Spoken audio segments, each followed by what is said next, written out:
రెండు రకాలైనటువంటి అదృష్టాలు ఇవ్వాలి అనుకుంటే ఆడపిల్లగా వస్తుంది. ఒకటి, సాక్షాత్ లక్ష్మీదేవి ఇంట్లో పుట్టింది, అందుకే మగపిల్లవాడికి చేయడానికి అలంకారములు తక్కువ ఉంటాయి, ఆడపిల్లకి చేయడానికి అలంకారాలు చాలా ఎక్కువగా ఉంటాయి. ఆడపిల్ల ఇంట్లో తిరుగుతోంది అనుకోండి, లక్ష్మీదేవిది తిరిగినట్టే. ఒకటి, ఆ పిల్ల పుట్టిన వేళ, ఆ పిల్ల తిరిగిన వేళ సాక్షాత్ లక్ష్మీదేవి ఇంటికి వచ్చిందని గుర్తు. రెండు, ఆడపిల్ల పుట్టింది అంటే ఆ పిల్లని ఎక్కడికి చేరుస్తున్నారు? ఎవరో ఓ పేరున్న వాడికి కాదు ఇస్తున్నది, సాక్షాత్ నారాయణ స్వరూపాయ వరాయ.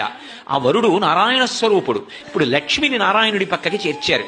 ఆ చేర్చిన కారణం చేత ఏమైంది? 10 తరాలు తర్వాత వచ్చేవి, 10 తరాలు నా ముందున్నవి, నేను ఒక తరం, 21 తరాలు ఉద్ధరింపబడ్డారు, ఉన్నత లోకాలకి వెళ్ళారు. ఏది మగపిల్లవాడి విషయంలో చూపించండి అలా ప్రమాణం. అలా చేయగలడా?